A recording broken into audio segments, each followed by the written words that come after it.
அவங்க வீட்டுக்குள்ள அந்த பையன் தனியா இருக்கும்போது நீ எதுக்கு வாழைத்தண்டு ஜூஸ் எடுத்துட்டு போற? வணக்கம். உங்க பேருமா? ஆலமேலு. உங்க பேரு? ஹஸ்பண்ட் அண்ட் ஒய்ஃபா? சொல்லுங்க. ஒரு பையன் ஒரு பொண்ணு. எங்களுக்கு பொண்ணு கல்யாணம் ஆயிடுச்சு. பையனுக்கு வந்து 22 வயசு ஆகுது மேடம். ஒரு 1.5 வருஷத்துக்கு முன்னாடி அவனை நடவடிக்கைலாம் சரியில்லை. அவனோட நடவடிக்கைலாம் சில சம்பளம்லாம் சரியாக தரமாட்டான். இப்படி இருந்துட்டு முகம் வந்து ஒரு மாதிரி மாறிடுச்சு அவனுக்கு. இப்போ வந்து ஒர்க்கிங் பண்றோம். டிரைவிங் பண்றாரா? என்ன படிச்சாரு? 9th தான் மேடம் முடிச்சான். அதுக்கப்புறம் அவன் போக மாட்டேன்னு சொல்லிட்டான். கோயிலில் போய் கேட்டோம், இந்த மாதிரி அவன் முகம் இந்த மாதிரி இருக்கு, என்ன காரணம் அப்படின்னு. ஒரு பொண்ணோட தொடர்பு இருக்கு அவனுக்கு, அதை கண்டுபிடிங்க அப்படின்னாங்க.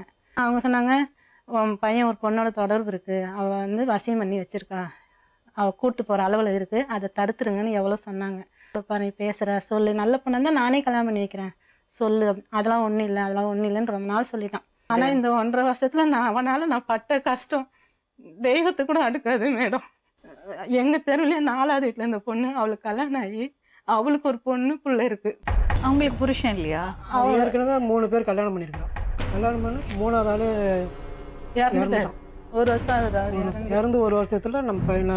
அந்த பசங்களுக்கு என்ன வயசு? பொண்ணுக்கு 10 வயசு மேடம், பையனுக்கு ஒரு சரி, எப்படி இது தெரிய வந்தது? கொஞ்சம் விவரமா சொல்லுங்க. அது ரொம்ப நாள் கழிச்சு தான் நாங்கள் கண்டுபிடிச்சோம். அது எப்படின்னு கேட்டால், நான் வேலைக்கு போவேன், இவனை வந்து வேலைக்கு போகக்கூடாதுன்னு சொல்லிட்டேன், நீ வீட்டில் இருன்னு சொல்லி நான் அவனை வீட்டில் 1 மாதம் வச்சுருந்தேன். நான் வேலைக்கு போனதுக்கப்புறம் இவ 2 வாட்டி வீட்டுக்குள்ளே வந்திருக்கான் மேடம். வீட்டுக்குள்ளே வரும்போது அந்த தெருவில் உள்ளவங்க எல்லாரும் இவளை கண்காணிச்சு கேட்டை தாப்பல் போட்டு வெளியே நின்றுருக்காங்க. இவ இதை கவனிச்சுட்டு பின்பக்கம் செவரு, சின்ன செவரு, அந்த பக்கம் எகிரி குச்சி போயிட்டா. சாயங்காலம் நான் வந்தேன். இவன் தூங்கிக்கிட்டு இருந்தான். தூங்கிட்டு இருக்கவும் சரி எப்போதும் போது அவன் தூங்குறான் போல இருக்குன்ட்டு நான் பாட்டுக்கு வந்தேன், வேலை செஞ்சுட்டு இருந்தேன். அலமேல் வெளியே வா அப்படின்னாங்க. என்ன விஷயம்? ஏதோ சும்மா பேச கூப்பிட்றாங்கன்ட்டு வெளியே வந்தேன். இந்த மாதிரி கவிதா இன்னைக்கு உங்கள் வீட்டுக்குள்ள வந்து போனா. தெரியுமா அந்த பொண்ணு? எங்கள் தெருவில் இருக்கா, இவ தான் பழக்கம்னு எங்களுக்கு தெரியவே தெரியாது மேடம். அப்புறம் நான் போய் மகளிர் தலையிட்ட போய் சொன்னேன், அந்த பொண்ணு எங்கள் வீட்டில் தானே கொடுத்துன்னு இருந்தேன், அவள் மோசமான லட்சாவ பேசினப்ப நான் தம்பி மாதிரி தான் நான் பழகிறேன், நான் தப்பான முறையில் நான் பழகலை, நான் தம்பி மாதிரி தான் பழகிறேன் அப்படின்னு. நீ இந்த மாதிரிலாம் பண்ணாத, நீ இந்த தப்பான இதெல்லாம் நீ பண்ணக்கூடாது, அவன் சின்ன பிள்ளை, உன்னைய விட சின்ன வயசு அவன் அப்படின்னு சொன்னாங்க. இல்லை நான் தம்பி மாதிரி தான் நான் பழகிறேன்ட்டு போயிட்டா. நாங்கள் அதோட விட்டுட்டோம். இவங்க மறுபடியும் நாங்கள் கண்காணிக்க ஆரம்பித்தோம். கண்காணிக்க ஆரம்பித்தா கூட்டிகிட்டு போய் அவங்க ஃப்ரெண்டு மேத்தா நகரில் லத்தான்ற வீட்டில் கொண்டு போய் ஒழிச்சு வச்சுருந்தா. எவ்வளோ போகிறீங்க? நீங்கள் ஃபோனில் பேசுனீங்களா அவர்கிட்ட? ஃபோன் பண்ணால் எடுப்பான், நான் டியூட்டியில் இருக்கேன் அப்படின்னு சொல்லுவான். அதுக்கப்புறம் சுவிட்ச் ஆஃப் ஆகிடும். அப்புறம் நாங்கள் எல்லோரும் போயிட்டு கதவை தட்டினா இவங்க உள்ளே இருக்கிறாங்க. வீட்டுக்குள்ளே இருந்தேன்னா ஏஞ்சி வாப்பா அப்படின்னா வரமாட்டேன் அப்படின்ட்டான். நீ வந்து தான் ஆகணும் வா அப்படின்னு சொல்லிட்டு கையை பிடிச்சி இழுத்துட்டு வெளியே வந்தோம் மேடம். நாங்கள் மறுநாள் மறுபடியும் 2 பேரும் ஒன்றா போயிட்டாங்க மேடம். எப்படி மேடம் நான் ஒரு பிள்ளைய விட்டு நான் இருப்பேன்? நான் அவளுக்கு 2 பிள்ளைங்க இருக்கு மேடம். அவளுக்கு இப்போ கொஞ்சம் விவரமா சொல்லுங்க. அந்த பொண்ணு எப்படி பழக்கம்? எங்கள் வீடு பக்கத்தில் இருக்காங்க. நாங்கள் போகும்போது வரும்போது சும்மா பார்த்து பேசுவோம், அவ்வளோதான் மேடம், மற்றபடி எதுவும் இல்லை. இவங்க தான் அவங்க ஹஸ்பண்ட் எங்கப்பா? அவங்க ஹஸ்பண்ட் இறந்துட்டாரு. அதுக்கப்புறம் தான் நாங்கள் பேச ஆரம்பிச்சது. ரொம்ப நிஜமாவே உங்களுக்குள்ள ஏதோ ஒன்று இருந்திருக்கு, ஏதோ ஒரு அட்ராக்ஷன் இருந்திருக்கு, அதனால தான் அவங்களுக்கு சந்தேகம் வந்திருக்கு. அப்புறம் நீங்கள் இன்னும் நெருங்கி இருக்கீங்க இல்லையா? அப்போ உண்மைதானே அது? சும்மா அம்மா சொன்னதுனால நாங்கள் நெருங்கி பழகினோம் சொல்கிறது தப்பு இல்லை. எப்போ ரெஜிஸ்டர் மேரேஜ் பண்ணீங்க? இப்போதான் மேடம், இந்த மாதம். இல்லைங்க மேடம், மகளிர் டெஸ்ட்ல போய் நான் சொல்லும் போதும் கவிதா சொல்றா, நாங்கள் தாலி கட்டல, சும்மா தான் நாங்கள் இருக்கிறோம் அப்படின்னு சொன்னா மேடம். இன்னைக்கு இல்லை நாளைக்கு இன்னொருத்தவங்க கூட போய் தாலி கட்டிப்பாவ, அவள் அப்படியாப்பட்ட. அதனால நான் என் பிள்ளைய நான் விட மாட்டேன். ஒரு பையனை பத்தி பேசலாம், இன்னொரு பொண்ணை பத்தி நீங்க அப்படி பேச. சரி மேடம், அவளை பத்தி நான் பேசவே இல்லை, எனக்கு என் பிள்ளை வேணும் மேடம். உங்க பேருமா? கௌதமி மேம். என்னம்மா பிரச்சனை? உங்க வீட்டுக்காரர் எங்க இருக்காருமா? அவர் ஊர் சிதம்பரத்தில், இப்போ இறந்துட்டாரு மேம். எப்படி இருந்தாரு? அவர் வந்து உடம்பு முடியாமல் இறந்துட்டு, அவர் கஞ்சா குடிப்பழக்கம்லாம் அதிகம். அதனால அவர் நாங்கள் 3 வருஷம் ஆயிடுச்சு நாங்கள் பிரிஞ்சு. ஆனால் அத்தை மாமா எல்லாம் என்கிட்ட பேசுவாங்க. அவங்களும் பொலிட்டிஷனுக்கு வந்து பூந்தமல்லி பொலிட்டிஷன் தான் எழுதி கொடுத்துட்டு வந்துட்டு, புருஷன் வேணான்னு சொல்லிட்டு அவரும் பொண்டாட்டி வேணான்னு எழுதி கொடுத்துட்டு போயிட்டாரு. எதர்ச்சியாக பேசுகிற மாதிரி, இப்போ ஒரு ஏரியாவில் யாராச்சும் பார்த்தா பேச மாட்டோமா, அந்த மாதிரி பேசும்போது இவங்க வந்து 4 பேர்கிட்ட போயிட்டு தப்பா சொல்லிட்டு எதுக்கு என் பையன் கூட பேசுறேன்ட்டு ரோட்ல நின்று அசிங்கமாக பேச ஆரம்பிச்சிட்டாங்க. அதெல்லாம் பொய் மேடம். இவ பேசுனதே எனக்கு தெரியாது, இவ பழகுனதே எனக்கு தெரியாது, இவ இந்த தெருவில் இருக்கானே எனக்கு தெரியாது மேடம். எனக்கு தெரியும் மேம், வீடு இங்க, அந்த தெரு நான் கடையில வேலை பார்க்கும் போது வந்து கடையாண்டி திட்டிட்டு இருந்தாங்க. எதுக்கு திட்டுறாங்க என்ன தெரியாது. அதே தெருவுல தான் கடை இருக்கு. இவங்க வந்து அவங்க எங்க ஓனர்கிட்டயும் போய் பேசிருக்காங்க. அந்த பொண்ணை வந்து நீ வச்சுக்காதீங்க வேலைக்கு, என் பையன் கூட சுத்துது அப்படி சொல்லிட்டு எல்லார்கிட்டயும் வந்து வச்சதுக்கு அப்புறம் தான் இதெல்லாம் நடந்தது.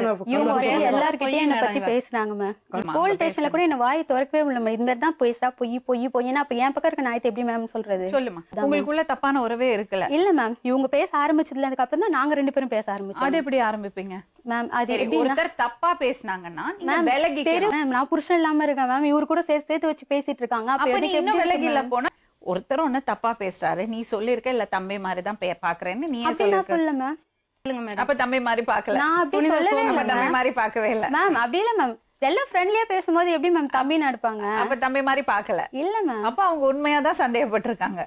ஒருத்தர் உங்களை தப்பா சொல்றாங்கன்னா அதுல இருந்து நீங்க விலகி தானே போனோம். மேம் அதுவும் மேம் இவர் கூட மட்டும் சேர்த்து வச்சு பேசினா பரவாயில்ல மேம். இவங்க ஃப்ரெண்ட்ஸும் கூட பழக்கம்னு சொல்லியிருக்காங்க. தெருவில் எல்லாரும் கூட நான் பழக்கமா, நான் ஒரு எப்பச்சாரின்ற மாதிரி நான் ஒரு சொல்லியிருக்காங்க விஷயம் மேம். அவங்க அப்பா அம்மா கோணத்துல இருந்து பார்த்தா அது தப்பு. ஒரு நாள் வயிற்று வலியே ரொம்ப துடிச்சிருந்திருக்காரு. எனக்கு ஃபோன் பண்றாரு மேம், ரொம்ப வயிறு வலிக்குது அப்படின்னு சொல்லிட்டு. நான் அம்மா இல்லையா அப்பா இல்லையான்னு கேட்டதுக்கு யாருமே இல்ல, அக்காவும் வேலைக்கு போயிட்டாங்க, யாரும் இல்ல நம்புற மாதிரி வீட்டுல. இல்ல. இதெல்லாம் பொய் மேடம். அதுக்கப்புறமா நான் வாழைத்தண்டு ஜூஸ் போட்டு எடுத்துக்கிட்டு, நீங்க எங்க வேணா கேட்டு பாருங்க மேடம், இவங்க போன எல்லா பொலிட்டிஷன் கேட்டு பாருங்க, நான் இதுதான் இன்னைக்கு நான் பண்ணது, வாழைத்தண்டு ஜூஸ் போட்டு எடுத்துன்னு அதுல இருந்தா இவருக்கு தான் எடுத்துன்னு போயிட்டு. ஆல்ரெடி சும்மா பேசினாலே தப்பா பேசுவாங்க. அவங்க வீட்டுக்குள்ள அந்த பையன் தனியா இருக்கும்போது நீ எதுக்கு வாழைத்தண்டு ஜூஸ் எடுத்துட்டு அது போற? வயிற்று வலின்னு சொன்னாங்க. ஏன் இல்ல மேம் அதுக்கப்புறம் தான் மேம் இவங்க கூட நான் தப்பா இருந்துட்டேன்னு சொன்னது. அக்செப்ட் பண்ணீங்க உங்க 2 பேருக்குள்ள பிசிக்கல் அட்ராக்ஷன் இருந்தது, சொல்லுங்க. அத அதுக்கப்புறம் தான் மேம் நான் பேச ஆரம்பிச்சது உண்மைதான் ஜூஸ் மேம். எடுத்துட்டு போனேன். என் பிள்ளைய பார்த்தா எனக்கு தெரியாதா? ஆமா, அட்ராக்ஷன் எடுத்து சொல்லுங்க. அதை விட்டுட்டு நீங்க காரணம் சொல்லாதீங்க. மேம் இவர் அவங்க பக்கத்துல இருந்து யோசிச்சு பாரு. உனக்கு ஒரு பையன் இருக்கான்ல, இருக்கான் மேம். ம்? நாளைக்கு உன் பையன் இந்த மாதிரி பண்ணா உனக்கு கோவம் வருமா வராதா? கண்டிப்பா வரும் மேம். அதே கோவம் தான் அவங்களுக்கு வந்திருக்கு. அதான் அந்த பையன் உங்க கூட ஸ்டே பண்ணிட்டு இருந்தாராமே. இல்ல மேம், இவங்க 2 பேரும் வந்தாங்க. எங்க அவன்னு கேட்டாங்க. எனக்கு தெரியாது, நீங்க பிரச்சனை பண்ணீங்க, அசிங்கப்படுத்தினீங்க, எங்க அம்மா வீட்டை விட்டு தொட்டுட்டாங்க, எனக்கு தெரியும், உனக்கு உடம்பு சரியில்லைன்னு அவனை ஃபோன் போட்டு உடனே வரவி அப்படின்னு இவங்க தான் வர வச்சாங்க. இது உள்ள நான் படுத்துனாங்க சொல்றேன் மேடம். 2 பேரும் இதே மாதிரி சோபால 2 பேரும் ஒண்ணா படுத்துனாங்க. இல்ல, இல்ல அது மேம், எழுதி அது வந்து முன்னாடி இவங்க பண்ணது. அதுக்கப்புறம் எழுதி போலீஸ் வாங்க. அப்ப ஸ்டேஷன்ல முன்னாடி ஒரு நாளைக்கு அப்படி பண்ணீங்க. 3 வாட்டி நான் இல்ல போய் மேடம், அதெல்லாம் பொய் மேடம். பொய் மேடம். அவங்க சொல்றது எல்லாம் பொய் 3 மேடம். வாட்டி போட்டுட்டது. என் இன்னைக்கு ஃப்ரெண்டு தான் வீட்டுல நல்லா கேட்டு என் சொல்றாங்க. ஃப்ரெண்டையும் இவங்க அடிச்சிருக்காங்க, எண்ணியும் அடிச்சாங்க, புடிச்சு என் நைட்டி எல்லாம் புடிச்சு கிழிச்சாங்க. அதே மாதிரி வீட்லயும் வந்து எங்க பெரியமாவும் அடிச்சாங்க. அதுக்கப்புறம் தான் மேடம் அவங்க மேல நான் கை வைக்கவே இல்ல மேடம். வந்து காட்டு பக்கத்து வீடு வித்துட்டோம் மேடம். இவங்க வீட்டு பக்கத்துல இந்த வீடு வித்துட்டோம் மேடம். இவங்க அசிங்கம் பண்ணதுனால தலைவர் சொல்லிட்டாரு, நீங்க வந்து தப்பா நடந்துக்கிறீங்க, நீங்க ஒழுங்கா இல்லன்னா உங்க வீட்டை நானே எழுதி கண்டிப்பா இது கிடையாது சொன்னாங்க. மேடம். சொன்னோம். நீ வந்து அவரை கல்யாணம் பண்ணிட்டியா? இல்லங்க மேடம். எப்போ? 9ஆம் தேதி மேம். இப்போ 3 நாளைக்கு முன்னாடி அவங்க வீட்டாண்ட போய் பார்த்து பக்கத்து வீட்டுல கேட்டதுக்கு தாலி கட்டல சும்மா தான் இருக்காங்கன்னு சொன்னாங்க மேடம். இப்போ 3 நாளைக்கு முன்னாடி நடந்தது.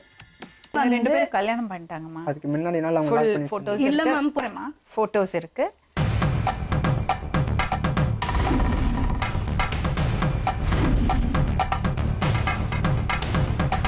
கல்யாண சர்டிபிகேட். அதெல்லாம் உங்க பையன் 18 வயசுக்கு மேல ஆச்சுல, அவங்கள விடுங்க, அவங்க என்னவோ இருக்கட்டும். அவங்க பையனுக்கு என்ன வயசு? என் பிள்ளைக்கு 22 வயசா, நான் இல்லன்னு சொல்லல. மேஜர்மா, உங்க மனசுல என்ன இருக்குன்னு ஓபனா பேசுங்க அவங்க கிட்ட. பொண்ணிட்டு பேசிட்டு இருந்தேன். அதுக்கு இப்ப வாழ்க்கையும் போயிடுச்சு. அவங்க ஹஸ்பண்டும் இறந்துட்டாரு. வாழ்க்கை கிடையாது, அவங்க முன்னாடியே பிரிஞ்சுட்டாங்க. ஒன்னால ஒண்ணு அவங்க பிரியல.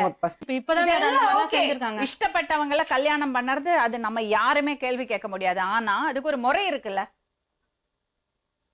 நீங்க அவங்களோட நான் தொடர்புல வேலைக்கு இருந்ததுனாலதான் இந்த பிரச்சனையே வந்திருக்கு. ஒரு பொண்ணு ஹஸ்பண்ட் இல்லாம தனியா 4வது வீட்டுல இருக்கான்னா நீங்க அவங்கள்ட்ட ஏன் பேசுறீங்க? உங்களுக்கு அப்படி பேசி என்னதான் கிடைக்க போறது? அதுக்கப்புறம் நான் என்ன சொல்றேன், கல்யாணம் பண்ணிட்டாங்க, இவ்வளவு தூரம் வந்துடுச்சு. உங்க பையன் மேல நீங்க நிஜமாவே பாசம் வச்சிருக்கீங்கன்னா அவனுக்கு இன்னும் ப்ரெஷர் கொடுக்காதீங்க. இல்ல மேடம், எனக்கு என் புள்ள வேணும் மேடம். இத பாருங்கம்மா, உங்க பிள்ளை உங்க முன்னாடி உட்கார வச்சாச்சு. நீங்க பேசி பாருங்க. சட்டப்படி அவங்க புருஷ பொண்டாட்டி, நம்ம யாராலையுமே அவங்கள பிரிக்க முடியாது. அவங்க கல்யாணம் பண்ணிட்டாங்க, நம்ம வந்து பிரிஞ்சு போங்கன்னு சொல்லவே முடியாது. யாரு சொல்லுவோம்? நீங்களும் சொல்ல முடியாது, நீங்களும் சொல்ல முடியாது, நானும் சொல்ல முடியாது, அவங்களும் சொல்ல முடியாது. கவிதா, நான் என்ன ஃபீல் பண்றேன்னா, இது நீங்க ஒரு வாழ்க்கை ஆரம்பிக்கும் போது இப்படி இருக்கக்கூடாது, இப்படி ஆரம்பிக்க கூடாதுன்னு நினைக்கிறேன்.